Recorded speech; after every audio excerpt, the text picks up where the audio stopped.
Meet the editors. ചോദ്യം ഇതാണ്, തോറ്റോടിയോ?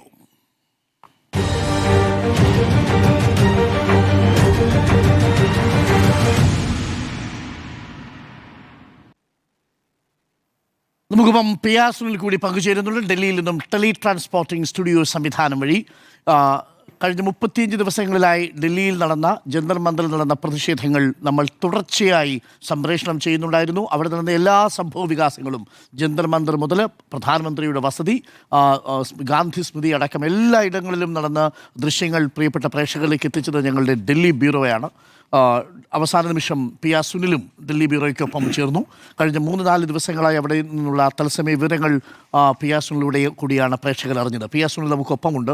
പിയാസുനിൽ, ആ അവസാനത്തെ നിമിഷം ഈ കർഷക സമരത്തിന് മുന്നിൽ മോദി സർക്കാർ മുട്ടുമടക്കുന്നതിനേക്കാൾ ലൈവായി ഈ വിവരം അറിഞ്ഞ് ആ സമരം അവസാനിപ്പിച്ച് CJP പ്രവർത്തകരുടെ ആഹ്ലാദ പ്രകടനം നേരിട്ട് കണ്ടയാളാണ് പിയാസുനിൽ.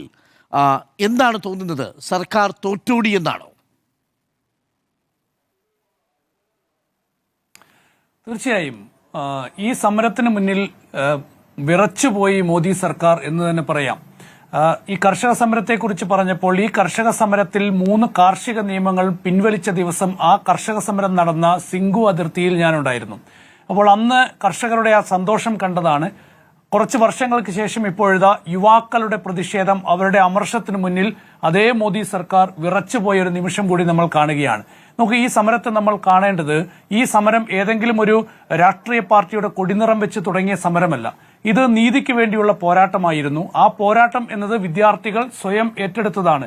ഈ സമരത്തിന്റെ തുടക്കം എങ്ങനെയായിരുന്നു? ജൂൺ 6-ാം തീയതി അഭിജിത് ദീപ് കെ അമേരിക്കയിൽ നിന്ന് വിദ്യാഭ്യാസ മന്ത്രി ധർമ്മേന്ദ്ര പ്രധാൻ രാജിവെക്കണം, അതിനായുള്ള സമരം തുടങ്ങാൻ പോവുകയാണ് എന്ന് പറഞ്ഞുകൊണ്ട് ഡൽഹി വിമാനത്താവളത്തിൽ ഇറങ്ങിയപ്പോൾ ആരും അഭിജിത് ദീപ് കെ മൈൻഡ് ചെയ്തു പോലുമില്ല. ദേശീയ മാധ്യമങ്ങളൊന്നും തന്നെ അതുമായി ബന്ധപ്പെട്ട ഒരു സംപ്രേഷണവും നടത്തിയില്ല. നമ്മളെല്ലാവരും അത് കണ്ടതാണ്. അന്ന് 10, 15, 20, 50 പേരുമായി തുടങ്ങിയ ഒരു സമരമാണ്. ആദ്യമൊക്കെ തന്നെ ഇതിനെ അവഗണിച്ച് മുന്നോട്ട് പോയി.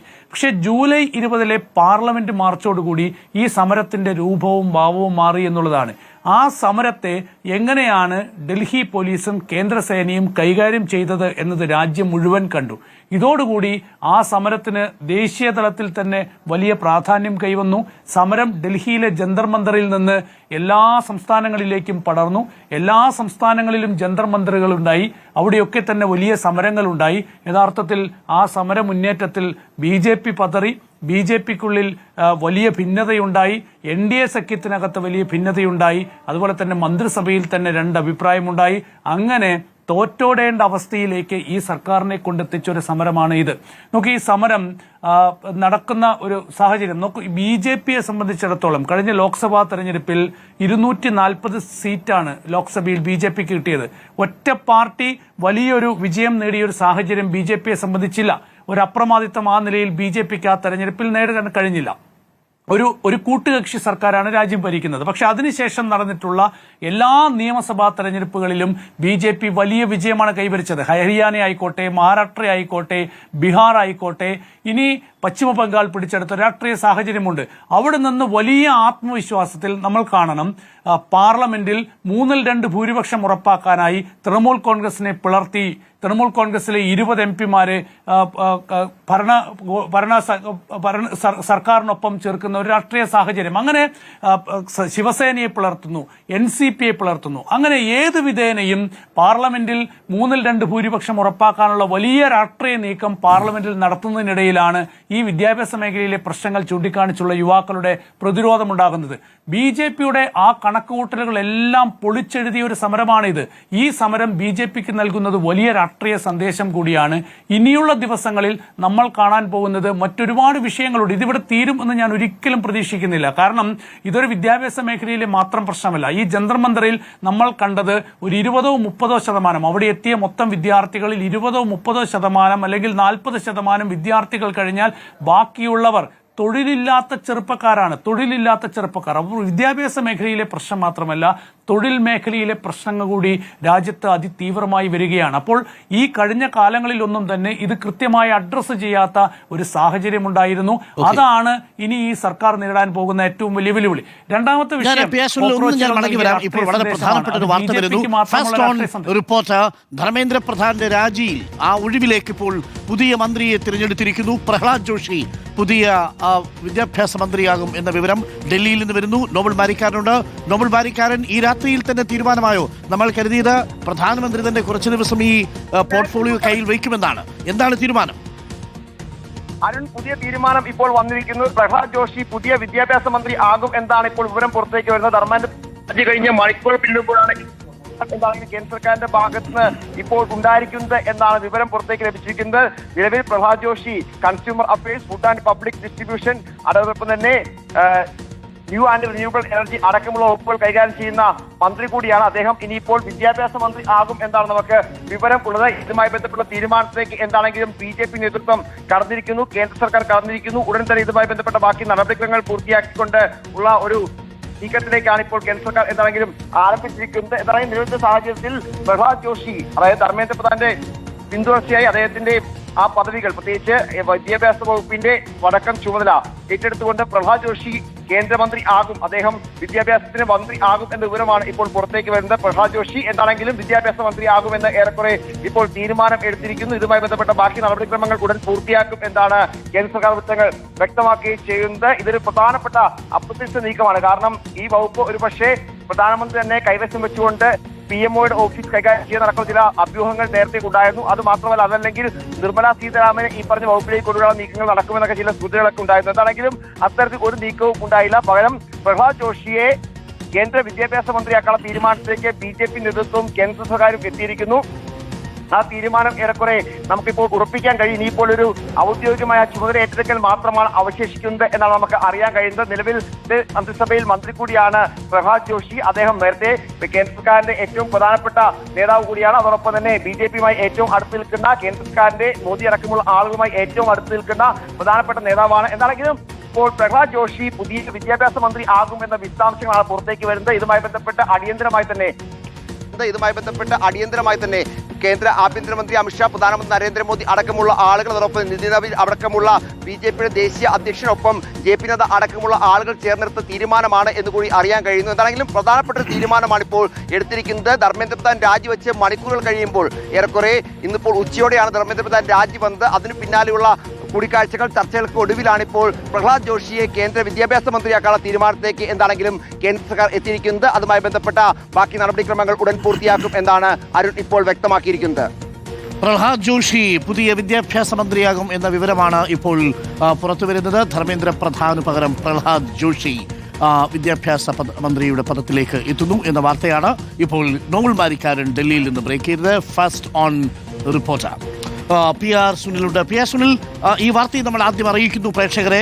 പ്രഹ്ലാദ് ജോഷിയാണ്, നമ്മൾ കരുതിയതുപോലെ പ്രധാനമന്ത്രിയല്ല വിദ്യാഭ്യാസ മന്ത്രി പദവി കുറച്ച് ദിവസം കൈവശം വയ്ക്കുക. ഇന്ന് രാത്രിയിൽ തന്നെ തീരുമാനമായിരിക്കുന്നു. പ്രഹ്ലാദ് ജോഷിയെ മന്ത്രിയായി തീരുമാനിച്ചിരിക്കുന്നു. ആ നീക്കവും വളരെ എളുപ്പമാണ്. കാര്യങ്ങളുടെ ഗൗരവം തിരിച്ചറിയുന്നുണ്ട് കേന്ദ്ര സർക്കാർ എന്ന് തന്നെ കണക്കാക്കാം. പ്രഹ്ലാദ് ജോഷി മികച്ച ഒരു മന്ത്രിയാണ്. അദ്ദേഹം കർണാടകത്തിൽ നിന്നുള്ള BJP നേതാവാണ്. രണ്ടാം മോദി സർക്കാരിൽ പ്രഹ്ലാദ് ജോഷി പാർലമെന്ററി കാര്യ മന്ത്രിയായിരുന്നു. മോദിക്കൊപ്പവും അതുപോലെ തന്നെ അമിത്ഷായ്ക്കൊപ്പവും തന്നെ നിന്ന് പ്രവർത്തിച്ച മോദിയുടെ വലങ്കൈ എന്നൊക്കെ വേണമെങ്കിൽ വിശേഷിപ്പിക്കാവുന്ന ഒരു നേതാവ് കൂടിയാണ്. RSSനും ഏറ്റവും അടുത്ത ഒരു നേതാവാണ് പ്രഹ്ലാദ് ജോഷി. ഇപ്പോൾ അദ്ദേഹം കൺസ്യൂമർ അഫയേഴ്സ് മന്ത്രിയാണ്. ഇതുവരെ ഏതെങ്കിലും തരത്തിലുള്ള ആരോപണങ്ങൾ നേരിടാത്ത മികച്ച മന്ത്രി എന്നൊക്കെ തന്നെ മോദി സർക്കാരിൽ വിശേഷിപ്പിക്കപ്പെടുന്ന ഒരു നേതാവാണ് പ്രഹ്ലാദ് ജോഷി. അപ്പോൾ പ്രഹ്ലാദ് ജോഷിയെ തന്നെ ഈ ഒരു ചുമതല ഏൽപ്പിക്കുകയാണ് പ്രധാനമന്ത്രി നരേന്ദ്രമോദി എന്നാണ് മനസ്സിലാക്കാൻ കഴിയുന്നത്. പക്ഷേ പ്രഹ്ലാദ് ജോഷി ഈ ഒരു തീരുമാനത്തിലേക്ക് എടുക്കുമ്പോൾ ഒരുപാട് വെല്ലുവിളികൾ അദ്ദേഹത്തെ കാത്തിരിക്കുന്നുണ്ട്. അത് തീർച്ചയായും ഇനി എങ്ങനെയൊക്കെയാണ് ഇപ്പോൾ ഇതുവരെ സംഭവിച്ച തെറ്റുകൾ തിരുത്തി മുന്നോട്ട് പോകാൻ കഴിയുക എന്നൊരു വലിയ ചോദ്യമുണ്ട്. കാരണം ഈ നീറ്റ് ചോദ്യപേപ്പർ ചോർച്ച ഉൾപ്പെടെയുള്ള കാര്യങ്ങളിൽ ഇനി തുടർന്ന് അങ്ങോട്ട് ഒരുപാട് നടപടികൾ സ്വീകരിക്കണം. പുതിയ ബില്ല് പാർലമെന്റിൽ വരാൻ പോകുന്നു. ആ ബില്ലിന്റെ അടിസ്ഥാനത്തിൽ ഇനി പിഴവുകളില്ലാതെ മുന്നോട്ട് പോവുക എന്ന വലിയ വെല്ലുവിളിയുണ്ട്. ഏതായാലും ഈ കോക്രോച്ച് ജനതാ പാർട്ടി എന്ന് പറയുന്ന പാർട്ടി BJPക്ക് മാത്രമല്ല, കേന്ദ്ര സർക്കാരിന് മാത്രമല്ല, ഇന്ത്യയിലെ എല്ലാ രാഷ്ട്രീയ പാർട്ടികൾക്കും നൽകിയിരിക്കുന്നത് വലിയ രാഷ്ട്രീയ സന്ദേശമാണ്. എങ്ങനെയാണ് ഒരു രാഷ്ട്രീയം മുന്നോട്ട് പോകേണ്ടത്, ജനാധിപത്യ മര്യാദ എന്താണ്, ധാർമ്മികത എന്താണ് എന്നതൊക്കെ തന്നെ തെരുവിൽ നിന്ന് ഈ വിദ്യാർത്ഥികൾ, ഈ യുവാക്കൾ കേന്ദ്ര സർക്കാരിനെ മാത്രമല്ല ഇന്ത്യയിലെ എല്ലാ രാഷ്ട്രീയ പാർട്ടികളെയും പഠിപ്പിച്ചു എന്നുള്ള കാര്യത്തിൽ യാതൊരു സംശയവും വേണ്ട. നോക്കൂ, ഇപ്പോൾ കോൺഗ്രസ് പ്രതിപക്ഷ നേതാവ് രാഹുൽ ഗാന്ധി ഈ വിദ്യാർത്ഥികളുടെ സമരം ഏറ്റെടുത്തുകൊണ്ട് വലിയ പ്രതിഷേധങ്ങളിലേക്കൊക്കെ തന്നെ പോകുന്നത് കൊണ്ട്, പക്ഷേ ജൂൺ 6 മുതൽ ജന്തർ മന്ദറിൽ സമരം ആരംഭിച്ച ഈ വിദ്യാർത്ഥികൾക്ക് ഈ ഒരു സമരത്തിന് തുടക്കത്തിൽ കോൺഗ്രസ് പിന്തുണയെ നൽകിയിരുന്നില്ല. സമരത്തിന്റെ അവസാന ഘട്ടത്തിലാണ്, അതായത് പാർലമെന്റിലേക്ക് ഈ കോക്രോച്ച് ജനതാ പാർട്ടി, ഈ യുവാക്കൾ പ്രതിഷേധ മാർച്ച് പ്രഖ്യാപിച്ചതിന്റെ തലേ ദിവസം മാത്രമാണ് കോൺഗ്രസ് വക്താവായ പവൻ ഖേര ഈ സമരപ്പന്തലിലേക്ക് എത്തുന്നത്. അപ്പോൾ ആ നിലയിലാണ് കോൺഗ്രസ് പോലും ഇതിനെ കൈകാര്യം ചെയ്തത്. പിന്നീട് കോൺഗ്രസിന് പോലും ഈ വിദ്യാർത്ഥികളുടെ ശബ്ദം ഏറ്റെടുക്കേണ്ടി വന്നു. ആ ശബ്ദം പിന്നീട് പാർലമെന്റിലേക്ക് ഉയർത്തേണ്ടി വന്നു. ആ ശബ്ദം ഇപ്പോൾ കോൺഗ്രസിന്റെ കൂടി ശബ്ദമായി മാറ്റേണ്ട ഒരു സാഹചര്യത്തിലേക്ക് വന്നു. അതുകൊണ്ട് തന്നെ എല്ലാ രാഷ്ട്രീയ പാർട്ടികൾക്കും വലിയ പാഠം തന്നെയാണ് ഈ സമരം നൽകുന്നത്. പണമല്ല, ജനമാണ് ഏറ്റവും വലുത് എന്ന വലിയ സന്ദേശം ഈ സമരം ഇന്ത്യയിലെ എല്ലാ രാഷ്ട്രീയ പാർട്ടികൾക്കും എല്ലാ വിഭാഗങ്ങൾക്കും നൽകുന്നു. തോറ്റോടിയോ എന്നാണ് ചോദ്യം. മധു? തോൽപ്പിച്ചു എന്നതാണ് ഈ ദിവസത്തിന്റെ ഏറ്റവും വലിയ സവിശേഷത എന്ന് പറയുന്നത്. കാൽക്കീഴിൽ പെട്ടാൽ ചതഞ്ഞരഞ്ഞു പോകും എന്നു കരുതിയ പാറ്റകൾ, ഏറ്റവും നിസ്സാരെന്ന് അധികാരം വിചാരിച്ച പാറ്റകൾ ഒരു വലിയ രാഷ്ട്രീയ രൂപം, ഒന്നിച്ചു ചേർന്നൊരു വലിയ രാഷ്ട്രീയ രൂപമാകുന്നതും ദാവീദുമാരെ പോലെ ചെറിയ കവണക്കല്ലുകൾ കൊണ്ട്, അത് സമരത്തിൽ ഉപയോഗിച്ചു എന്നല്ല കേട്ടോ പറയുന്നത്, ഒരു വലിയ പ്രസ്ഥാനത്തെ തോൽപ്പിക്കുന്നതും നമുക്ക് കാണാൻ കഴിഞ്ഞ ദിവസമാണ് ഇത്. എനിക്ക് അഭിജിത് ദീപ്കെ ഇന്ന് വിവരം അറിഞ്ഞപ്പോൾ, പ്രധാൻ രാജിവെച്ചിരിക്കുന്നു എന്ന് പറഞ്ഞപ്പോൾ നിലത്തേക്കിരുന്ന് കൈ നിലത്തിടിച്ചുകൊണ്ട് ആഹ്ലാദം പ്രകടിപ്പിക്കാൻ എന്താണ് പറയേണ്ടത് എന്നറിയാൻ കഴിയുന്നില്ല എന്നതാണ്. അദ്ദേഹം ഈ രാജ്യത്തേക്ക് വിമാനം ഇറങ്ങിയപ്പോൾ എന്തായിരുന്നു അദ്ദേഹത്തിൻ്റെ കൈവശമുണ്ടായിരുന്നത്? അത് കോൺസ്റ്റിറ്റ്യൂഷൻ്റെ ഒരു ചെറുപതിപ്പാണ്. അതാണ് നമ്മുടെ ഇക്കാലത്തെ ജനാധിപത്യത്തിലെ ഏറ്റവും വലിയ ആയുധം എന്ന് തിരിച്ചറിയുന്നിടത്താണ് നമ്മൾ ഇന്ത്യയുടെ പോരാളികളായി മാറുന്നത് എന്നത് നമ്മൾ ഓർക്കേണ്ടതുണ്ട്. അങ്ങനെ ആ പോരാട്ടത്തിൽ നേരത്തെ പറഞ്ഞതുപോലെ ദാവീദുമാർ അങ്ങനെ പോരാടാൻ തീരുമാനിച്ചിട്ടുണ്ടെങ്കിൽ തിരുനെറ്റി അടിച്ച് വീഴുന്ന അധികാരത്തെ നമുക്ക് കാണാൻ കഴിയും എന്നതാണ്. ഈ അനീതിയെ ചെറുക്കാൻ എല്ലാ കാലത്തും ഒരുപക്ഷെ നമുക്ക് ശക്തിയൊന്നും ഉണ്ടാകണമെന്നില്ല, പക്ഷെ അതിനെതിരെ ശബ്ദമുയർത്താനുള്ള ശേഷി ഇല്ലാതാകുന്ന ഒരു കാലവും നമ്മുടെ മുന്നിൽ ഉണ്ടാകില്ല എന്നതുകൂടി ആലോചിക്കേണ്ടതുണ്ട്. ഓരോ മനുഷ്യർ, നേരത്തെ പറഞ്ഞ ദീപ്കെ ഒന്ന് ആലോചിച്ച് നോക്കൂ, ആരായിരുന്നു അയാൾ? നമുക്ക് ആർക്കെങ്കിലും അറിയാമായിരുന്ന ഒരു ചെറുപ്പക്കാരനാണോ? അദ്ദേഹം ആം ആദ്മി പാർട്ടിയുടെ ഒരു വോളണ്ടിയർ ആയിരുന്നു എന്നത് പിന്നീടാണ് നമ്മൾ അറിയുന്നത്. ദീപ്കെ ഈ പ്രസ്ഥാനത്തിന് രൂപം നൽകി രാജ്യത്തേക്ക് വരുന്ന സമയത്ത് എവിടെയോ ഇരുന്ന് ജേർണലിസം പഠിച്ചിരുന്ന ഒരു വ്യക്തി, രാജ്യത്തെ സുപ്രീം കോടതിയുടെ ചീഫ് ജസ്റ്റിസിന്റെ ഒരു പരാമർശത്തിൽ നിന്നുണ്ടാകുന്ന ഒരു പ്രസ്ഥാനം, അതിലേക്ക് അണിചേരുന്ന ലക്ഷക്കണക്കിന് പേരെ, കോടിക്കണക്കിന് പേരെ നമ്മൾ കാണുകയാണ്. പിന്നീട് നീറ്റ് പരീക്ഷയുമായി ബന്ധപ്പെട്ട സമരം ഏറ്റെടുക്കുകയാണ്. അവിടെ SFI സമരം ചെയ്തിട്ടുണ്ട്, അവിടെ NSUI സമരം ചെയ്തിട്ടുണ്ട്. പക്ഷേ നേരത്തെ കോൺഗ്രസിന്റെ തന്നെ നമ്മളോട് ചർച്ചയിൽ പറഞ്ഞതുപോലെ CJP അതിനെ ഒരു അജണ്ടയായി ഏറ്റെടുക്കുന്നതോടെ ഒരു പുതിയ മാനം വരികയാണ്. രാഷ്ട്രീയ ഉദ്ദേശത്തോടു കൂടിയാണ് ഈ പ്രതിപക്ഷം ഈ സമരം ചെയ്യുന്നത് എന്ന് ഭരണപക്ഷത്തിന് പറയാൻ കഴിയാത്തൊരു സാഹചര്യം രൂപപ്പെടുകയാണ്. അത് അവിടേക്ക് അണിചേരുന്ന നൂറുകണക്കിന് ആയിരക്കണക്കിന് വിദ്യാർത്ഥികളുടെ സമരമായി മാറുകയാണ്. അതൊരു രാജ്യസമരമായി മാറുകയാണ്. അവിടെയാണ് കേന്ദ്രത്തിന് ചർച്ചയ്ക്ക് മുതിരേണ്ടി വരുന്നത്. ശക്തമായ പിന്തുണ രാഷ്ട്രീയ പാർട്ടികൾ, പ്രതിപക്ഷ രാഷ്ട്രീയ പാർട്ടികൾ കൃത്യമായി നൽകുന്നുമുണ്ട്. അതിന് ഇപ്പോൾ കോൺഗ്രസ് അതിനെ അക്നോളജ് ചെയ്തിട്ടില്ലേ എന്നൊരു ചോദ്യം വരുന്നുണ്ട്. രാഹുൽ ഗാന്ധി കഴിഞ്ഞ ദിവസം വാർത്താ സമ്മേളനം നടത്തിയ സമയത്ത് CJP എന്നൊരു പേര് പറഞ്ഞില്ല എന്ന് കേൾക്കുന്നുണ്ട്. നോക്കൂ, ഇപ്പോൾ CJP എന്ന് പറയുന്ന രാഷ്ട്രീയ പ്രസ്ഥാനത്തിന് ഇത്ര ദിവസം മാത്രമാണ് അവരുണ്ടായിട്ട്, അവർക്ക് ഒരു രാഷ്ട്രീയ രൂപമില്ല എന്ന് അവർ തന്നെ പറയുന്നുണ്ട്. ഇന്ന് ആലോചിച്ച് നോക്കൂ, അവർക്ക് വിദേശ ഫണ്ടടക്കം ഉണ്ടായി എന്നാൽ ആരോപണങ്ങളുണ്ട്. കോൺഗ്രസ് അടക്കം CPMന്റെ നേതാക്കളൊക്കെ അവിടേക്ക് നേരത്തെ തന്നെ പോകുന്നുണ്ട്. അവർ നേരിടേണ്ടി വന്ന ആരോപണം എന്താണ്? ജന്തർ മന്ദറിൽ പോയി ഈ പറയുന്ന CJP നേതാക്കളെ കണ്ടതിന് ശേഷം ചൈനീസ് നേതാക്കളുമായി സംസാരിച്ചു എന്ന് പറഞ്ഞുകൊണ്ട് ഈ ഗോദി മീഡിയയുടെ റിപ്പോർട്ടർമാർ MA ബേബിക്ക് പിന്നാലെ നടക്കുന്ന വീഡിയോ നമ്മൾ കണ്ടു. അതായത് CJPക്കെതിരെ ആയുധമാക്കുകയാണ് മറ്റു രാഷ്ട്രീയ പാർട്ടികളുടെ ഇടപെടലിനെ കൂടിയും. അങ്ങനെ ഹൈജാക്ക് ചെയ്യേണ്ടതില്ല എന്നൊരു തീരുമാനം കോൺഗ്രസിന്റെ ഭാഗത്തുനിന്ന് ഉണ്ടായിരുന്നു എന്നത് മാത്രമല്ല, അവിടേക്ക് വരുന്ന ഓരോരുത്തരെയും പേരുടെ പെരുമാറ്റങ്ങളുടെ പേരിൽ ഓഡിറ്റ് ചെയ്യപ്പെടുമായിരുന്നു ആ സമരം. അതിനെല്ലാം ഉത്തരം പറയേണ്ടി വരുന്ന ബാധ്യത കോൺഗ്രസിന്റെ ചുമലിൽ കൊണ്ടുപോയി വെക്കുകയും ചെയ്യുമായിരുന്നു. അവിടേക്ക് നോക്കൂ, അവിടെ ഉണ്ടായിരുന്ന ആളുകൾ മുഴുവനും ഈ സമരക്കാർക്ക് വേണ്ടി അണിചേർന്നവർ മാത്രമല്ല, അതിലേക്ക് നുഴഞ്ഞുകയറ്റങ്ങൾ ഉണ്ടായിട്ടുണ്ട്. സമരക്കാരുടെ പേരിൽ കല്ലെറിഞ്ഞവരിൽ പലരും അവിടേക്ക് ചെയ്തവരാണ് എന്ന് പറഞ്ഞിട്ടുണ്ട്. നോക്കൂ, അഭിജിത്ത് ദീപ്കയുടെ തൊട്ടടുത്ത് നിന്നുകൊണ്ടാണ് കഴിഞ്ഞ ദിവസം ഒരു സ്ത്രീ മഷി കുടയുന്നത്. സമരക്കാരുടെ ഭാഗമായിരുന്നു എന്നാണ് ആ നിമിഷം വരെയും ആ പെൺകുട്ടിയെക്കുറിച്ച് മറ്റുള്ളവർ വിചാരിച്ചിരുന്നത്. അപ്പോൾ അങ്ങനെയുള്ള ആളുകൾ ചെയ്യുന്ന കാര്യങ്ങളൊക്കെ പറയുന്ന കോൺഗ്രസിന്റെയും CPM-ന്റെയും പോലെയുള്ള രാഷ്ട്രീയ വലിയ റിസ്ക് ആണ് അവരെല്ലാവരും എടുത്തത് എന്നതിൽ തർക്കമൊന്നുമില്ല. അങ്ങനെയാണ് കഴിഞ്ഞ ദിവസം പ്രതിപക്ഷ പാർട്ടികൾ ഒന്നാകെ ഗാന്ധി സ്മൃതിയിലേക്ക് ഒരു സമരം നടത്തുന്നത്. അതിനു മുമ്പ് പ്രധാനമന്ത്രിയുടെ വസതിയുടെ മുന്നിലേക്ക് മിന്നൽ സമരം നടത്തുന്നത്. ഈ സമരങ്ങളിലൂടെ ഒരു വലിയ രാഷ്ട്രീയ പരിസരം ഉണ്ടാക്കിയെടുക്കുകയാണ് CJP. വളരെ കൃത്യമായി മറ്റു രാഷ്ട്രീയ പാർട്ടികളെല്ലാം പിന്തുണ നൽകുമ്പോഴും അവരുടേതായ സ്വത്വത്തിൽ നിന്നുകൊണ്ട് ആ സമരത്തെ മുന്നോട്ട് കൊണ്ടുപോവുകയാണ്. ചർച്ചയ്ക്ക് വിളിക്കാതിരിക്കാൻ കഴിയുന്ന ഒരു സാഹചര്യവും കേന്ദ്രത്തിന് മുന്നിൽ ഇല്ലാതിരിക്കുകയാണ്. പാതിരാത്രിയിൽ ഇന്ത്യയുടെ പ്രധാനമന്ത്രി ആ വീഡിയോ നൽകുന്നത് പോലും അദ്ദേഹത്തിന് മറുപടി പറയേണ്ടുന്ന ബാധ്യത ഉണ്ടാകുന്നത് കൊണ്ടാണ്. പാർലമെന്റിൽ നിന്ന് മാത്രമാണ്, പ്രതിപക്ഷത്തിന് മുന്നിൽ നിന്നാണ് മാറി നിൽക്കാൻ കഴിയുന്നത്. ഇന്ത്യയുടെ ചോദ്യങ്ങൾക്ക് മുന്നിൽ നിന്ന് മാറി നിൽക്കാൻ കഴിയാത്ത സാഹചര്യം ഉണ്ടാവുകയാണ്. പാറ്റകളായി മാറും എന്നു കരുതിയ പാറ്റകൾ യഥാർത്ഥത്തിൽ അഗ്നിച്ചിറകുകളുള്ള തീപ്പറവകളായി മാറുന്ന കാഴ്ച നമുക്ക് കാണാൻ കഴിയുന്ന സാഹചര്യമാണ് ഉണ്ടായത്. ഈ സമരം വിജയിച്ചിരിക്കുന്നു. സത്യമായും ഇന്നലെയും ഈ സമരം വിജയത്തിലേക്ക് എത്തും, ധർമ്മേന്ദ്ര പ്രധാൻ രാജിവെക്കും എന്ന് വിചാരിച്ച ഒരാളല്ല ഞാൻ.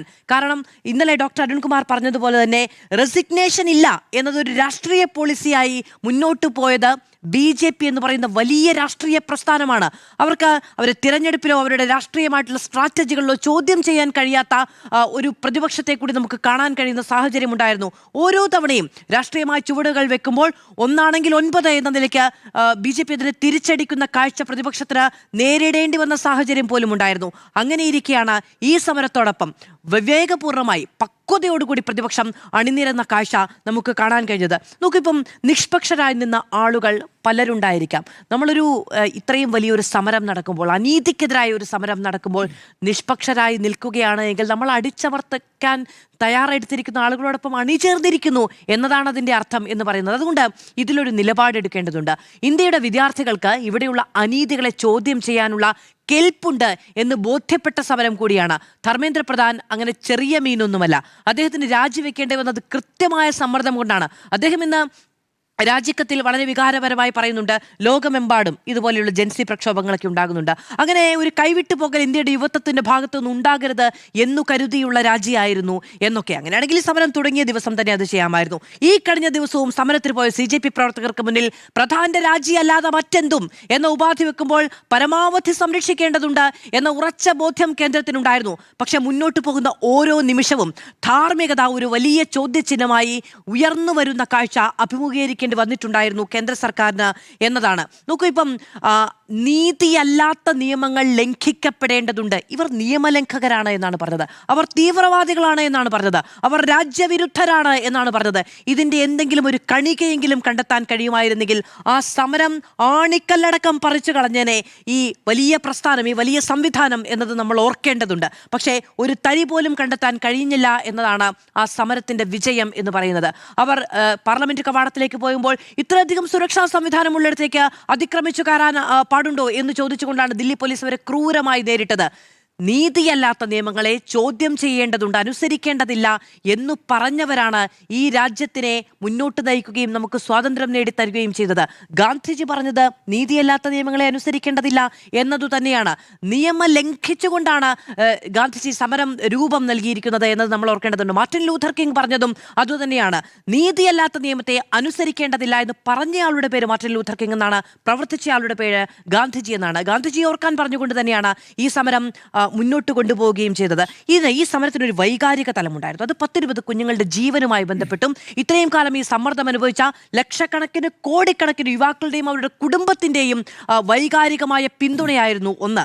രണ്ടാമത്തേത്, ഈ കാലം അത്രയും കഴിഞ്ഞ 2014 മുതൽ ഇങ്ങോട്ട്, അല്ലെങ്കിൽ ആ തിരഞ്ഞെടുപ്പ് പ്രചാരണം മുതൽ ഇങ്ങോട്ട് രാജ്യത്തെ സമൂഹ മാധ്യമങ്ങളുടെ മുഴുവൻ അൽഗോരിതവും സെറ്റ് ചെയ്ത എങ്ങനെയാണ് ജനം ചിന്തിക്കേണ്ടത് എന്ന ക്യാപ്സ്യൂളുകളുടെ തലച്ചോറിനുള്ളിലേക്ക് കുത്തിക്കയറ്റിയിരിക്കുന്ന ഒരു ഡിജിറ്റൽ പ്രതിരോധ ശേഷി ഉണ്ടായിരുന്നു. അതിനെ വെല്ലുവിളിച്ചുകൊണ്ടാണ് CJPയും ഈ നാട്ടിലെ ജെൻസിയും ഈ സമരത്തിന് മൂർച്ചയുള്ളതാക്കിയത്.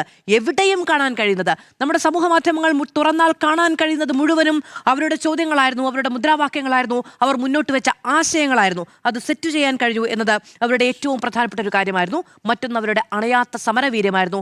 അതിനു മുന്നിൽ മുട്ടുമടക്കുകയല്ലാതെ, നമ്മുടെ ചോദ്യം പോലെ ഓടിപ്പോവുകയല്ലാതെ മറ്റു നിവൃത്തി ഉണ്ടായിരുന്നില്ല കേന്ദ്രത്തിന് എന്നതാണ് എൻ്റെ പക്ഷം. ഓടി ഒളിച്ചോ എന്നാണ് ചോദ്യം. ഓടി ഒളിച്ചു എന്നതാണ്. നിവൃത്തിയില്ലാതെ ഓടി ഒളിച്ചു എന്നുള്ളതാണ്. നിങ്ങൾക്ക് 56 ഇഞ്ചുള്ള നരേന്ദ്രമോദിയല്ലേ അറിയത്തുള്ളൂ.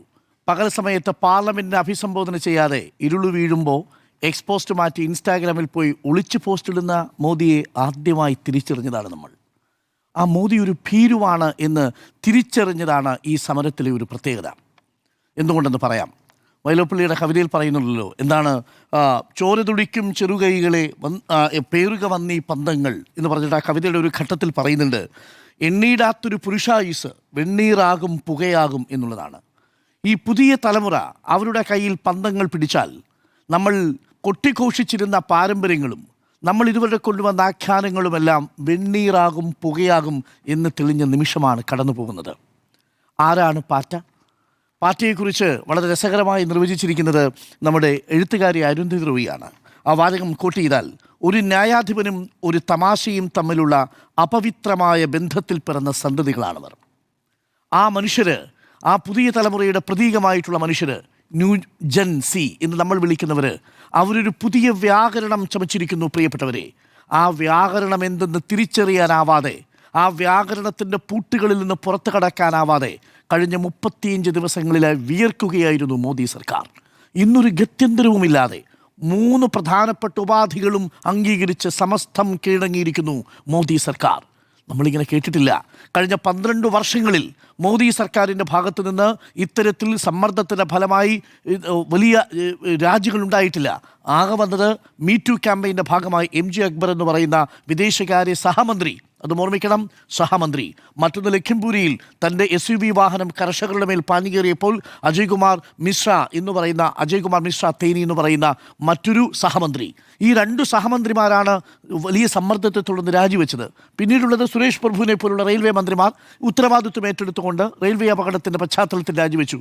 അതൊഴിച്ചു നിർത്തിയാൽ ഒരു പ്രധാനമന്ത്രിയും പ്രധാനപ്പെട്ട ഒരു വകുപ്പ് കൈകാര്യം ചെയ്യുന്ന മന്ത്രിയും അതും പിള്ളേരുടെ, ചെറുപ്പക്കാരുടെ, രാജ്യത്തിൻ്റെ പ്രതിഷേധത്തെ തുടർന്ന് രാജിവെച്ചിട്ടില്ല എന്നതാണ്. അതാണ് ഞാൻ ഇന്നലെ പറഞ്ഞത്. നരേന്ദ്രമോദി സർക്കാരിൻ്റെ പോളിസി എന്ന് പറയുന്നത് നോ റെസിഗ്നേഷൻ പോളിസിയാണ്. അത് വ്യക്തമാക്കിയത് രാജ്നാഥ് സിംഗ് ആണ്. ഞങ്ങളുടേത് ആ രീതിയല്ല. പൊളിച്ചു കൊടുത്തു നമ്മുടെ ജൻസി. രാജിവെക്കേണ്ടി വന്നു 35ാമത്തെ ദിവസം മറ്റൊരു വഴിയുമില്ലാതെ, ഗത്യന്തരമില്ലാതെ. എപ്പോഴാണ് രാജിവെച്ചെന്നറിയാമോ? ഇത് ധർമ്മേന്ദ്ര പ്രധാനിൽ നിന്ന് പ്രധാനമന്ത്രിയിലേക്ക് ഈ സമരം പോകുന്നുവെന്ന തോന്നലുണ്ടായപ്പോൾ തടി രക്ഷിക്കാൻ വേണ്ടിയാണ് മോദി സർക്കാരിന് ധർമ്മേന്ദ്ര പ്രധാനെ കൊണ്ട് രാജിവെപ്പിക്കേണ്ടി വന്നത്. അതല്ലെങ്കിൽ എന്ത് ചെയ്യുമായിരുന്നു? ഇതുവരെയുള്ള ഈ സർക്കാരിൻ്റെ മുഴുവൻ പ്രവൃത്തികളും ഓഡിറ്റ് ചെയ്യുന്ന ഒരു സംവിധാനമായി ഈ ജൻസി മാറുമായിരുന്നു. ഞാൻ ഈ ജൻസിയുടെ ഈ പോരാട്ടത്തെ നമ്മുടെ കടമ്മനിട്ട് എഴുതിയ കണ്ണൂർ കോട്ട എന്ന കവിതയുണ്ടല്ലോ, ആ കണ്ണൂർ കോട്ട എന്ന കവിതയിലെ വരികളുമായിട്ട് ഒന്ന് വിശകലനം ചെയ്യാൻ ആഗ്രഹിക്കുന്നു. 1976 അടിയന്തരാവസ്ഥയുടെ കാലത്താണ് ഈ കണ്ണൂർ കോട്ട എന്ന കവിത കടമ്മനിട്ട് എഴുതുന്നത്. എന്താണ് കടമ്മനിട്ട പറയുന്നത്? എല്ലാ കോട്ടകൊത്തളങ്ങളും പുരാവസ്തുക്കളാകും എന്നുള്ളതാണ്. നോക്കൂ, ജന്തർ മന്ദറിൽ തളച്ചിടാൻ ശ്രമിച്ചു ആരെ? ഈ പുതിയ ജനറേഷനെ. എന്നിട്ട് കോട്ടകൊത്തളങ്ങളിലിരുന്ന് ഇൻ്റർനെറ്റ് വിച്ഛേദിച്ചു. എല്ലാ തരത്തിലും അവിടെ മെട്രോകൾ അടച്ചു. നോക്കൂ, നമ്മൾ ഈ സംസാരിക്കുന്ന സമയത്തിന് തൊട്ട് മുമ്പ് വരെ 18 മെട്രോകൾ അടഞ്ഞു കിടക്കുകയായിരുന്നു. സുപ്രീം കോടതിയിലേക്ക് അഭിഭാഷകർക്ക് പോലും കടന്നു വരാൻ പറ്റാത്ത രീതിയിൽ 18 മെട്രോകൾ ഡൽഹിയുടെ ചലനത്തിൻ്റെ നാഡീഞരമ്പിനെ അറുത്തു. എന്നിട്ട് കോട്ടകൊത്തളങ്ങളിലിരുന്ന് ഈ മനുഷ്യർ ഇൻ്റർനെറ്റ് ഇല്ലാതെ, ഗതാഗത സംവിധാനങ്ങളില്ലാതെ, ഭക്ഷണമെത്തിക്കാനുള്ള സംവിധാനങ്ങളില്ലാതെ ജന്തർ മന്ദറിൽ കിടന്ന് ഈ മനുഷ്യരൊടുവിൽ നരകിച്ച് കടന്നുപോയിക്കൊള്ളുമെന്ന് അവർ കരുതി. പക്ഷേ ആ കോട്ടകൊത്തളങ്ങൾ എന്തായി മാറി? അധികാരത്തിൻ്റെ കോട്ടകൊത്തളങ്ങളെ പുരാവസ്തുക്കളാക്കി മാറ്റിയിട്ട് ആ ജന്തർ മന്ദറിലേക്ക് ആളുകളുടെ പ്രവാഹം വന്നു. പ്രിയപ്പെട്ട പ്രേക്ഷകരെ, ഈ വലിയ സമരത്തിൽ ഞാൻ കണ്ട ഏറ്റവും ആകർഷകമായ ഒരു മേൽവിലാസമുണ്ട് ജന്തർ മന്ദറിന്. ആ മേൽവിലാസം സ്വിഗ്ഗിയിലും സൊമാറ്റോയിലും പേരറിയാത്ത മനുഷ്യർ ഇതിന് മേൽവിലാസമാണ്. എന്തായിരുന്നു ആ മേൽവിലാസം എന്നറിയാമോ? To everyone to everywhere in Jantar Mantar എന്നുള്ളതാണ്. ജന്തർ മന്ദറിലുള്ള എല്ലായിടങ്ങളിലുമുള്ള എല്ലാ മനുഷ്യർക്കും വേണ്ടി ഭക്ഷണം വിദേശ രാജ്യങ്ങളിൽ നിന്നടക്കം ആളുകൾ കൊണ്ടുവന്നു. ഇതാ, ഇനി ഭക്ഷണം ഇങ്ങോട്ട് കൊണ്ടുവരരുതേ എന്ന് പേരറിയാത്ത മനുഷ്യരുടെ അവർ അഭ്യർത്ഥിക്കുന്ന കാഴ്ച നമ്മൾ കണ്ടു. അവിടെ ഉഷ്ണത്തിൽ തളർന്നു കിടന്ന മനുഷ്യർക്ക് വീശിക്കൊടുക്കുന്ന സഹോദരങ്ങളെ കണ്ടു. ഭരണഘടനയിലെ സാഹോദര്യം, ഫ്രട്ടേണിറ്റി എന്ന വാക്ക് എഴുന്നേറ്റ് വന്ന് മനുഷ്യരൂപം പ്രാപിച്ചതുപോലെയുള്ള കാഴ്ചകൾ നമ്മൾ ജന്തർ മന്ദറിൽ നിന്ന് കാണാൻ സാധിച്ചു. നോക്കൂ, കവി പറയുന്നത് പോലെ ആ കോട്ട കൊത്തളങ്ങളിൽ ഇരുന്ന മനുഷ്യർക്ക് അസ്വസ്ഥത ബാധിച്ചു. ഗാന്ധി സ്മൃതിയിലേക്ക് രാഹുൽ ഗാന്ധിയും സംഘവും പോകാനിറങ്ങിയപ്പോൾ അവരുടെ കോട്ട കൊത്തളങ്ങൾ ഇളകി. അവർക്കറിയാം ഗാന്ധിയെ വീണ്ടും ഓർമ്മയിലേക്ക് തിരികെ കൊണ്ടുവന്നാൽ ഗാന്ധിയെ വധിച്ചവർക്ക് എതിരെയുള്ള പ്രക്ഷോഭത്തിന്റെ രൂപവും ഭാവവും മാറും. അവരുടെ കോട്ട കൊത്തളങ്ങൾ ഡൽഹിയിൽ മാത്രമല്ല ഇളകി തുടങ്ങിയത്, കേരളത്തിൽ, ബംഗാളിൽ നോക്കൂ. ഒരു കാലഘട്ടത്തിൽ ബംഗാളിലെ തെരുവിലേക്ക് ഇറങ്ങിയ യുവത്വം പോലെ വലിയ രീതിയിൽ ഈ യുവജനത തെരുവുകൾ നിറയാൻ തുടങ്ങി. പാറ്റ്നയിൽ നിന്ന് നമ്മൾ കണ്ട കാഴ്ച, അലഹാബാദിൽ നിന്ന് നമ്മൾ കണ്ട കാഴ്ച, രാജ്യമെമ്പാടും ബംഗളൂരുവിൽ നമ്മൾ കണ്ട കാഴ്ച, രാജ്യമെമ്പാടും യുവത തെരുവിലേക്ക് ഇറങ്ങുന്നു. തെരുവിലിറങ്ങുന്നതിൻ്റെയും 10 മടങ്ങ് മനുഷ്യർ സോഷ്യൽ മീഡിയകളിലൂടെ പൂർണ്ണമായിട്ടും അവർക്ക് പിന്തുണ പ്രഖ്യാപിക്കുന്നു. നിങ്ങൾ കൽപ്പടവുകൾ കൊണ്ട് അല്ലെങ്കിൽ നിങ്ങൾ പോലീസിൻ്റെ ലാത്തി കൊണ്ട് കെട്ടിപ്പടുത്ത വലിയ കോട്ട കൊത്തളങ്ങൾക്കുമേൽ ഇൻ്റർനെറ്റ് നിങ്ങൾ നിരോധിച്ചിട്ടും ഡിജിറ്റൽ മീഡിയയുടെ സഹായത്തോടെ അവരുപയോഗിച്ചൊരു സാങ്കേതികവിദ്യയുണ്ട്, ബിറ്റ് ചാറ്റ് എന്ന് പറയുന്ന സാങ്കേതികവിദ്യ. ഈ പിള്ളേർ കണ്ടെത്തി നിങ്ങളുടെ കോട്ട കൊത്തളങ്ങളെ തുളയ്ക്കാൻ പോകുന്ന എല്ലാ ശാസ്ത്ര സാങ്കേതിക വൈദഗ്ധ്യവും ഈ ന്യൂജൻ പിള്ളേർക്കുണ്ടായിരുന്നു. നിങ്ങൾക്കറിയുമോ, അവിടെ ബോംബെയിൽ ഒരു പോലീസുകാരൻ വന്ന് കുട്ടികളെ ഭീഷണിപ്പെടുത്തുകയാണ്. നിങ്ങൾ ഈ സമരത്തിനിറങ്ങിയാൽ നിങ്ങളുടെ ബാഗിൽ 50 ഗ്രാം പൊടി വെച്ച് തന്ന് നിങ്ങളെ അകത്തിടും, സിന്ദഗി ഖതം എന്നാണ് പറഞ്ഞിരിക്കുന്നത്. ആ കുട്ടികൾ എന്താ ചെയ്തതെന്നറിയാമോ? ഇത് പറഞ്ഞുകൊണ്ട് ആണോ എന്ന് പറഞ്ഞുകൊണ്ട് കയ്യിലിരുന്ന ഫോൺ എടുത്ത് മുഴുവൻ കാര്യങ്ങൾ ഷൂട്ട് ചെയ്തു. ഇന്ന് പോലീസ് ഉദ്യോഗസ്ഥ സസ്പെൻഷനില്ല. സന്ദീപ് പാണ്ഡെ എന്ന് പറയുന്ന ഒരു പോലീസുകാരൻ ഒരു പെൺകുട്ടിയുടെ മുഖത്തെ കാഞ്ഞടിച്ചപ്പോൾ അത് അവിടെ നിന്ന് ഷൂട്ട് ചെയ്തതൊരു ജൻസിയാ. നിങ്ങൾ ഉയർത്തിയ കോട്ട കൊത്തളങ്ങളെ മറികടക്കാനുള്ള സാങ്കേതിക വൈദഗ്ധ്യം ഈ ന്യൂജൻ പിള്ളേർ നേടിക്കഴിഞ്ഞിരിക്കുന്നു എന്നുള്ളതാണ്. ന്യായാധിപൻ അവിടെ ഇരുന്ന് പറഞ്ഞു, I am not interested in videos, ഇത്തരം വീഡിയോകളിൽ എനിക്ക് താല്പര്യമില്ല എന്ന് പറഞ്ഞപ്പോൾ നിങ്ങൾക്ക് കാണാൻ താല്പര്യമില്ലാത്ത, നിങ്ങൾക്ക് കാണാൻ സമയമില്ലാത്ത വീഡിയോ നിങ്ങൾക്ക് വേണ്ടി പ്രദർശിപ്പിക്കാൻ, ലോകത്തിന് വേണ്ടി പ്രദർശിപ്പിക്കാൻ അവരൊരു വെബ്സൈറ്റ് തുടങ്ങാൻ പോവുക. പുതിയ തലമുറ. ന്യായാധിപന് കാണാൻ താല്പര്യമില്ലായിരിക്കും, പക്ഷേ ഇന്ത്യക്ക് കാണാൻ ആഗ്രഹമുണ്ട് എന്നുള്ളതാണ്. Nation wants to see. നിങ്ങൾ കാണിക്കാതിരുന്ന എല്ലാ ഗോദി മീഡിയയും അവിടെ നിന്ന് എടുത്തപ്പോൾ റിപ്പോർട്ടർ ചാനൽ പോലെ, മലയാളത്തിലെ മറ്റു ചാനലുകൾ പോലെ പ്രാദേശിക ചാനലുകൾ അവിടെ പോയി അവർ ദൃശ്യങ്ങൾ പകർത്തി. അവരുടെ എല്ലാ ദൃശ്യങ്ങളും, പെല്ലറ്റ് ഏറ്റുവീഴുന്ന കുട്ടികളുടെ ദൃശ്യങ്ങൾ നമ്മുടെ ക്യാമറ കണ്ണുകളിലൂടെ നമ്മുടെ റിപ്പോർട്ടർമാർ പകർത്തി ലോകത്തിന് മുന്നിലേക്ക് എത്തിച്ചു. BBC, ഗാർഡിയൻ, ഈ പറയുന്ന അൽ ജസീറ, എല്ലാ അന്തർദേശീയ മാധ്യമങ്ങളും ആ വാർത്ത ക്യാരി ചെയ്തു. ദേശീയ മാധ്യമങ്ങൾക്ക് ആ വാർത്ത ക്യാരി ചെയ്യാൻ പറ്റാത്ത സാഹചര്യം വന്നു. നിങ്ങൾക്കറിയാമോ, ഗോദി മീഡിയയെ അവിടെ നിന്നവർ നിർത്തിപ്പൊരിച്ചു. ഗോദി മീഡിയയുടെ എല്ലാ അധികാരങ്ങളും അവർക്ക് മാറ്റേണ്ടി വന്നു. ഐഡൻറ്റിറ്റി പോലും മാറ്റിവെച്ച് മാത്രമേ അവർക്ക് റിപ്പോർട്ട് ചെയ്യാൻ സാധിച്ചുള്ളൂ. ആ അവസ്ഥയിലേക്ക് കാര്യങ്ങളെത്തി. അപ്പോൾ കടമ്പനിട്ട കവി പറയുന്നത് പോലെ എല്ലാ കോട്ട കൊത്തളങ്ങളും പുരാവസ്തുവാകും. ഇന്ന് ധർമ്മേന്ദ്ര പ്രധാൻ ആ ഒരു കോട്ടയിൽ നിന്നിറങ്ങുന്നു. ധർമ്മേന്ദ്ര പ്രധാൻ്റെ കോട്ട കൊത്തളം ഒരു പുരാവസ്തുവായിട്ട് മാറുന്നു. തീർന്നില്ല, വരിയുടെ രണ്ടാമത്തെ ഒരു ഭാഗം പറയുന്നുണ്ട്, എല്ലാ പീരങ്കിയും നിശബ്ദിച്ച് തുരുമ്പെടുക്കും എന്ന് പറയുന്നു. എല്ലാ പീരങ്കികളും നിശബ്ദമായി തുരുമ്പെടുക്കും. നോക്കൂ, ഇവരെ നേരിടാൻ കൊണ്ടുവന്ന ആയുധം എന്താണെന്നറിയാമോ? ഈ ലാത്തിയുടെ അടിയിൽ ആണികൾ കൊണ്ടുവന്നിട്ടാണ് നേരിടാൻ വന്നത്. ഇനി ഈ ദൃശ്യങ്ങൾ പുറത്തു വരാൻ പോവുകയാണ്. ഈ ദൃശ്യങ്ങളെല്ലാം സമാഹരിച്ച് നമ്മുടെ മുൻപിലേക്ക് വരാൻ പോകുന്നു. എന്തുകൊണ്ടാണെന്നറിയാമോ രക്ഷിതാക്കൾ വളരെ വൈകാരികമായി ഇതിനോട് പ്രതികരിച്ചത്? അവരുടെ കൊച്ചുകുട്ടികളെ, ഈ പെൺകുട്ടികളെ അടക്കം അവരുടെ സ്വകാര്യ ഭാഗങ്ങളിലേക്ക് ലാത്തി കൊണ്ട് കുത്തുകയാണ്. മർദ്ദനോപകരണങ്ങൾ തുരുമ്പെടുക്കുന്ന രീതിയിലാണ് ഈ യുവജനത അതിനെ നേരിട്ടിരിക്കുന്നത് എന്നുള്ളതാണ്. അവരാരും പോലീസുകാരെ അങ്ങോട്ട് പോയി, കല്ലേറുകളുണ്ടാവും, സ്വാഭാവികമായും പ്രതിരോധിക്കാൻ വേണ്ടി കല്ലേറുകളുണ്ടാവും എന്നതിനും അപ്പുറത്തേക്ക്. പക്ഷേ ഈ ന്യൂജൻ തലമുറ വളരെ പീസ്ഫുള്ളായ പ്രൊട്ടക്ഷനാണ് ആദ്യം തുടക്കം കുറിക്കുന്നത്. പിന്നീട് ഏറ്റുമുട്ടലുകൾ ഉണ്ടാവുന്നുണ്ട്, കല്ലേറുകൾ രണ്ടു ഭാഗത്തും ഉണ്ടാവുന്നുണ്ട്. പക്ഷേ പോലീസുകാരുടെ കയ്യിലാണ് മർദ്ദനോപകരണം. ആ മർദ്ദനോപകരണവുമായി വരുന്ന പോലീസുകാർക്ക് നേരെ ഈ പുതിയ തലമുറയിലെ കുട്ടികളെ അടിക്കാൻ വരുമ്പോൾ, ജൂനിയർ പിള്ളേരെ അടിക്കാൻ വരുന്ന സമയത്ത് രണ്ടു കൈയും വിരിച്ചാണ് ഈ തലമുറ അതിനെ നേരിടുന്നത് എന്നുള്ളതാണ്.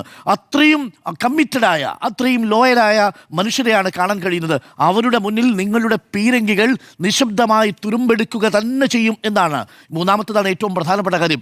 എല്ലാ സുൽത്താൻമാരും വെളിച്ചം കടക്കാത്ത ഇരുളറയിലൂടെ ഒളിച്ചോടും എന്നുള്ളതാണ്. പ്രേക്ഷകർക്ക് മനസ്സിലായല്ലോ ഏത് സുൽത്താനാണ് പകൽ വെളിച്ചത്തിൽ പാർലമെന്റിന്റെ സഭ സമ്മേളിക്കുമ്പോൾ അതിനുള്ള അവസരം അവിടെ ഉണ്ടായിരുന്നിട്ടും ലോക്സഭയിൽ പോയി പ്രതിപക്ഷത്തെ നേരിട്ട് രാഹുൽ ഗാന്ധിക്ക് ഒരു മറുപടി കൊടുക്കാൻ ഭയന്ന് 56 ഇഞ്ചിന്റെ കരുത്തുമായിട്ട് നിൽക്കുന്ന ഒരു സുൽത്താൻ ഉണ്ടല്ലോ. ആ സുൽത്താൻ രാത്രിയാകുമ്പോൾ, ഈ 12 മണിയാകുമ്പോൾ അർദ്ധരാത്രിയുടെ മറവിൽ വന്ന് ഒരു വീഡിയോ പോസ്റ്റ് ചെയ്യും. ആ വീഡിയോ പോസ്റ്റ് ചെയ്ത് ചെറുപ്പക്കാരോട് പറയും, എൻ്റെ യുവ സുഹൃത്തുക്കളെ ഇന്ന കാര്യങ്ങൾ എണ്ണി പറയും. അത് 30 കോടി ജനങ്ങൾ ഷെയർ ചെയ്തു എന്നതിൽ അഭിരമിക്കും. തൊട്ടടുത്ത ദിവസവും വന്ന് അത് ഷെയർ ചെയ്തതിലുള്ള നന്ദി അറിയിക്കും. പക്ഷേ ഇന്ത്യക്ക് വേണ്ടത് പാർലമെന്റിൽ സംസാരിക്കുന്ന, പകൽ വെളിച്ചത്തിൽ സംസാരിക്കുന്ന, കണ്ണിൽ നോക്കി സംസാരിക്കുന്ന ആളോടാണ്. എന്തേ സോനം വാങ്ചുക്കിനെ നേരിടാൻ പ്രധാനമന്ത്രിക്ക് ഭയം? എന്തേ അഭിജിത് ദീപ്കയുടെയും ഈ തലമുറയിലെ കുട്ടികളുടെയും മുന്നിൽ വന്നുകൊണ്ട് നേരിട്ട് നിന്നുകൊണ്ട് ഈ കാര്യങ്ങൾ പറയാൻ പ്രധാനമന്ത്രിക്ക് ഭയം? എന്തുകൊണ്ട് ഇതുവരെയും ഇത്ര ദിവസമായിട്ടും പാർലമെന്റിലേക്ക് പ്രധാനമന്ത്രിയെ കണ്ടില്ല? അവിടെയാണ് ഞാൻ തുടക്കത്തിൽ പറഞ്ഞത്, ഒരു ഭീരുവാണ് എന്ന മട്ടിലേക്ക് കാര്യങ്ങൾ എത്തി. അത് തെളിയിച്ചിരിക്കുന്നു എന്നുള്ളതാണ്. അടുത്തത് ഉറക്കച്ചടവില്ലാത്ത നമ്മുടെ കുട്ടികൾ ഇതെല്ലാം കൗതുകപൂർവ്വം നോക്കി നിൽക്കും. അതാണ് ആ കുട്ടികൾ. നോക്കൂ, 10 വയസ്സുള്ള കുട്ടി മുതൽ ഈ സമരത്തിൽ പങ്കെടുക്കാൻ വരികയാണ്. ഡൽഹിയിലേക്ക് പോയില്ലെങ്കിൽ നാണക്കേടാണ് എന്ന് തോന്നുന്ന ഒരു വികാരം ഇന്ത്യയിലെ ചെറുപ്പക്കാർക്കുണ്ടാകുന്ന അവസ്ഥയിലേക്ക് കാര്യങ്ങൾ എത്തിയിരിക്കുന്നു എന്നുള്ളതാണ്. അങ്ങനെ വന്ന തലമുറയാണ് പ്രിയപ്പെട്ട പ്രേക്ഷകരെ ഈ സമരത്തെ വിജയിപ്പിച്ചിരിക്കുന്നത്. ഇത് ഒരു തുടക്കമാണ്. ഈ പുതിയ തലമുറയുടെ രാഷ്ട്രീയത്തിൻ്റെ വ്യാകരണം ഈ BJPക്ക് മനസ്സിലായിട്ടില്ല. കോൺഗ്രസിൽ മനസ്സിലായിട്ടുണ്ടോ എന്നുള്ളതിന് വരും നാളുകളിൽ അറിയാൻ സാധിക്കും. പക്ഷേ നന്ദിപൂർവ്വം സ്മരിക്കേണ്ട ചിലരുണ്ട്. അത് ഈ കുട്ടികൾക്ക് നേതൃത്വം നൽകിയ, ഈ സംവിധാനത്തിൽ നേതൃത്വം നൽകിയ അഭിജിത് ദീപ്കയും സോനം വാങ്ചുക്കും സൗരവ് ദാസും അടക്കമുള്ള CJPയുടെ പ്രധാനപ്പെട്ട നേതാക്കളും അവർക്കൊപ്പം അണിചേർന്ന് നിന്നിരുന്ന പേരറിയാത്ത, ഊരറിയാത്ത മനുഷ്യരും ജന്തർ മന്ദറിലേക്ക് തളിച്ചുകൂടിയ പാർട്ടികൾ. അവരാണ് നമ്പർ 1. അവർക്ക് പിന്തുണ പ്രഖ്യാപിച്ചുകൊണ്ടിറങ്ങിയ അഭിഭാഷക വൃന്ദമുണ്ട് സുപ്രീം കോടതിയിലെ. അവർക്ക് പിന്തുണ പ്രഖ്യാപിച്ചുകൊണ്ട് തെരുവുകളിലേക്ക് ഇറങ്ങിയ പേരറിയാത്ത മനുഷ്യരുണ്ട്. പിന്നീട് SFI എന്ന പ്രസ്ഥാനം, CPM എന്ന് പറയുന്ന പ്രസ്ഥാനം, പാർലമെന്റിനുള്ളിലും പുറത്തും കൊടുങ്കാറ്റായി മാറിയ രാഹുൽ ഗാന്ധിയും കോൺഗ്രസും. തീർച്ചയായിട്ടും ഇതിനകത്തൊരു ക്രെഡിറ്റ് അവർക്കും അവകാശപ്പെട്ടത് തന്നെയാണെന്ന കാര്യത്തിൽ സംശയമില്ല. പക്ഷേ അതൊരു ക്രെഡിറ്റിനേക്കാൾ കൂടുതൽ ഉത്തരവാദിത്വമാണ്. ഗാന്ധി സ്മൃതിയിലേക്ക് പോകാൻ അവർ തിരഞ്ഞെടുത്തത് അത് വലിയ രീതിയിൽ സമ്മർദ്ദമായി മാറിയതെല്ലാം നമ്മൾ കണ്ടതാണ്. അപ്പോൾ ഇന്ത്യൻ രാഷ്ട്രീയത്തിനൊരു പുതിയ മുഖം വന്നിരിക്കുന്നു. ആ പുതിയ മുഖം എന്ന് പറയുന്നത് ഈ ജെൻസിയുടേതാണ്. ആ ജെൻസിക്ക് ഒരുപാട് കപ്പാസിറ്റി ഉണ്ട് എന്നത് അവർ തെളിയിച്ചിരിക്കുന്നു. കാര്യം അവരെ സംബന്ധിച്ച് അവർ കെയർ ഫ്രീ, കെയർലെസ്നെസ് ഉള്ള മനുഷ്യരാണ്. പരമ്പരാഗതമായ ഒരു തരത്തിലുള്ള ആലങ്കാരികമായിട്ടുള്ള ഒരു കപടബോധവും അവർക്കില്ല എന്നുള്ളതാണ്. They are very genuine at the moment. ഈ നിമിഷം അവർ വളരെ ജെനുവിനാണ്. ആ ജെനുവിനായ മനുഷ്യരെ നിങ്ങൾക്ക് നേരിടാൻ ബുദ്ധിമുട്ടാണ്. 3 പേരെ ഈ രാജ്യത്തിൻ്റെ ജനാധിപത്യത്തിൻ്റെ ഏറ്റവും പ്രധാനപ്പെട്ട ഭാഗഭാക്കായി മാറിക്കഴിയുമ്പോൾ അതിൻ്റെ വ്യാകരണം മാറുമെന്ന് കരുതുന്ന ഒരാളാണ് ഞാൻ. ഒന്ന്, സ്ത്രീകൾ ഒന്നടങ്കം ഇറങ്ങി വോട്ട് ചെയ്താണ് UP 2ാം സർക്കാരിൽ നിന്ന് മോദി സർക്കാരിലേക്ക് അധികാരം കൊടുക്കുന്നത്. നോക്കൂ, അതേ സ്ത്രീകൾ തിരിച്ചു ചിന്തിച്ചപ്പോഴാണ് മോദി സർക്കാരിന് BJP കേവല ഭൂരിപക്ഷത്തിലേക്ക് എത്താതെയാവുന്ന സാഹചര്യമുണ്ടായത്. ഇന്ത്യയിലെ സ്ത്രീകൾ ഒരു കാര്യം തീരുമാനിച്ചാൽ അത് ഇന്ത്യൻ ജനാധിപത്യത്തിൻ്റെ ഒരു ടേണിംഗ് പോയിന്റാണ്. രണ്ടാമത്തത് കർഷകർ. അത്ര എളുപ്പം കർഷകരുടെ തീരുമാനത്തെ നിങ്ങൾക്ക് സ്വാധീനിക്കാൻ കഴിയില്ല. അവരുടെ മുന്നിൽ തോറ്റിട്ടാണ് 3 പ്രധാനപ്പെട്ട കർഷക നിയമങ്ങൾ പിൻവലിക്കേണ്ടി വന്നത് മോദി സർക്കാരിന്. മൂന്നാമത്തതെന്ന് പറയുന്നത് ഈ ജെൻസി തലമുറയാണ്. നേപ്പാളിലും ശ്രീലങ്കയിലും ഒക്കെ കണ്ടതുപോലെ അവർ കെയർ ഫ്രീ, കെയർലെസ്നെസ് ഉള്ള മനുഷ്യരാണ്. അവരത്രയും ജെനുവിനാണ്. ഫ്രം ദ ഹാർട്ടാണ് അവർ ഓരോ കാര്യങ്ങളും അവർ സമീപിക്കുന്നത്. ആ മനുഷ്യർ ഒരു മുദ്രാവാക്യം കണ്ടു. അത് പൊളിറ്റിക്കലി ഇൻകറക്റ്റ് ആണെന്ന് എനിക്കറിയാം. എങ്കിൽ പോലും ആ മുദ്രാവാക്യം പറയാതിരിക്കാൻ നിവൃത്തിയില്ല. നിങ്ങൾ നോക്കൂ, അവിടെ പൗരത്വ സമരത്തിൻ്റെ ഭാഗമായിട്ട് ഷഹീബാദിൽ വന്ന് ദാദിമാർക്കൊപ്പം സമരം ചെയ്തപ്പോൾ എന്താണ് ലേബൽ അടിച്ചു കൊടുത്തത്? ഉമർ ഖാലിദിന് അടിച്ചു കൊടുത്ത ലേബൽ എന്താ? രാജ്യദ്രോഹി എന്ന ലേബലാണ്. അത് കഴിഞ്ഞിട്ട് കർഷകർക്ക് അടിച്ചു കൊടുത്ത പേരെന്താ? ദേശദ്രോഹി എന്നാണ്. ആ ലേബലും ആ ചാപ്പയുമായി വന്നവർക്ക് നേരെ മലയാളത്തിലാണെങ്കിൽ അവർ ഒരു ബാനർ എഴുതി അങ്ങ് പിടിച്ചു. രാജ്യദ്രോഹി നിങ്ങളുടെ തന്ത, ദേശദ്രോഹി ബാക്കിയുള്ള നിങ്ങളുടെ തന്തമാർ. പൊളിറ്റിക്കൽ ഇൻകറക്റ്റ് ആണെന്ന് എനിക്കറിയാം. അതാണ് ഈ ജെൻസി. ഭയക്കണം ഈ ജെൻസിയെ. അവരുടെ വ്യാകരണം മനസ്സിലാക്കാൻ കഴിയാതെ പോയാൽ ഇനിയും വിയർക്കും എന്നുള്ളത് തന്നെയാണ്. ഇതൊരു തുടക്കമെന്നാണ് ഞാനും മനസ്സിലാക്കുന്നത്. ഒരു അവസാനത്തിനുള്ള ആരംഭമായി കോൺഗ്രസും CPM-ഉം CJP-യും അതിനെ കാണുന്നു. ഇനി ഓരോ വിഷയവും ജെൻസിയാൽ ഓഡിറ്റ് ചെയ്യപ്പെടുന്നൊരു കാലം വരാൻ പോവുകയാണ്. അത് ജനാധിപത്യത്തിൻ്റെ വസന്തകാലമാകുമെന്ന് എനിക്കുറപ്പാണ്. ആന്റോ അഗസ്റ്റിൻ, ഒളിച്ചോടിയോ? ഓടിച്ചിരിക്കുന്നു എന്നുള്ളതാണ് ഞാൻ വിചാരിക്കുന്നത്. ഒരു മാധ്യമ സ്ഥാപനം എന്നുള്ള നിലയിൽ വളരെ അഭിമാനമുള്ള ഒരു ദിവസമാണ്. കാരണം എല്ലാ നാഷണൽ മീഡിയകളും കണ്ണടച്ചപ്പോൾ ഒരു മാധ്യമം കണ്ണു തുറന്നിരുന്നു, അത് റിപ്പോർട്ടർ TV ആണ് എന്നുള്ള കാര്യത്തിൽ അഭിമാനമുണ്ട്. കാരണം തുടക്കസ്ഥിൽ എല്ലാവരും ഇല്ലായിരുന്ന സമയത്തും ഒരാൾ പോലും റിപ്പോർട്ട് ചെയ്യാത്ത സമയത്തും മണിക്കൂറുകളോളം ലൈവത്തോളം നടത്തിയ ഒരു ചാനലാണ് റിപ്പോർട്ടർ TV എന്നുള്ളതാണ്. കൂറകളെന്ന് വിളിച്ച് അധിക്ഷേപിച്ചവരുടെ മുന്നിൽ തലയുയർത്തി നിൽക്കുന്ന വിദ്യാർത്ഥികളെ കാണുമ്പോൾ അഭിമാനം തോന്നുന്നു എന്നുള്ളതാണ്. ഞാൻ രാഹുൽ ഗാന്ധിയെയും ഞാൻ പ്രിയങ്ക ഗാന്ധിയെയും കോൺഗ്രസ് കോൺഗ്രസിനെയും അഭിനന്ദിക്കുകയാണ്. കാരണം എന്ന് പറഞ്ഞാൽ കോൺഗ്രസ് CJPയുടെ സമരത്തെ ഹൈജാക്ക് ചെയ്തില്ല എന്നുള്ളതുകൊണ്ടാണ്. രണ്ടാമത്തെ കാര്യം, അവർ CJPയെ തള്ളിപ്പറഞ്ഞില്ല എന്നുള്ളതുകൊണ്ടാണ്. അവർ യുവാക്കളെ തള്ളിപ്പറഞ്ഞില്ല എന്നുള്ളതുകൊണ്ടാണ്. ഞാൻ കോൺഗ്രസിനെയും അഭിനന്ദിക്കുന്നു എന്നുള്ളതാണ്. ഞാൻ CPMനെയും CPIനെയും അഭിനന്ദിക്കുന്നു എന്നുള്ളതാണ്. കാരണം എന്താണ്, അവർ CJPക്ക് വേണ്ട വളവും വെള്ളവും കൊടുത്തു എന്നുള്ളതുകൊണ്ടാണ്. അവർ അവരെ സന്ദർശിച്ചു എന്നുള്ളതുകൊണ്ടാണ്. നിങ്ങൾ ജയിലിൽ കിടക്കുന്നവരോട് പണ്ട് ബൈബിളിൽ പറയുന്ന ഒരു കാര്യമുണ്ട്, നിങ്ങൾ ജയിലിൽ കിടക്കുന്നവരെ സന്ദർശിക്കണം എന്ന് പറയുന്നുണ്ട്. എന്തുകൊണ്ടാണ്? അവർ അനുഭവിക്കുന്ന വിഷമങ്ങൾ ജനം അറിയണം എന്നുള്ളതുകൊണ്ടാണ്. അപ്പോൾ എന്താണ് സംഭവിച്ചത്? അവിടെ ഒരു ജയിലായിരുന്നു. എങ്ങനെയാണ് അരുൺ സാർ നേരത്തെ പറഞ്ഞതുപോലെ ചുറ്റും കോട്ടകൊത്തളങ്ങളെല്ലാം പൂട്ടിയടച്ച സ്ഥലമായിരുന്നു. അവിടേക്ക് മെട്രോ ഉണ്ടായിരുന്നില്ല, അവിടേക്ക് വാഹനങ്ങൾ ഉണ്ടായിരുന്നില്ല, അവിടേക്ക് ഫുഡ് ഉണ്ടായിരുന്നില്ല, അവിടേക്ക് വെള്ളം ഉണ്ടായിരുന്നില്ല, അവിടെ ഇൻ്റർനെറ്റ് ഉണ്ടായിരുന്നില്ല. ഒരു സംവിധാനമില്ലാതെ ഒരു അടഞ്ഞ ജയിലായി മാറ്റിയ ഈ പറഞ്ഞ ജന്തർ മന്ദറിലേക്ക് CPMൻ്റെയും CPIൻ്റെയും നേതാക്കന്മാർ എത്തി എന്നുള്ളതാണ്. അവിടെ KSUവിൻ്റെയും SFIൻ്റെയും DYFIൻ്റെയും NSUവിൻ്റെയും നേതാക്കന്മാർ എത്തി എന്നുള്ളതാണ്. അത് നമ്മൾ കണ്ണുകൊണ്ട് തുറന്ന് കണ്ടു എന്നുള്ളതാണ്.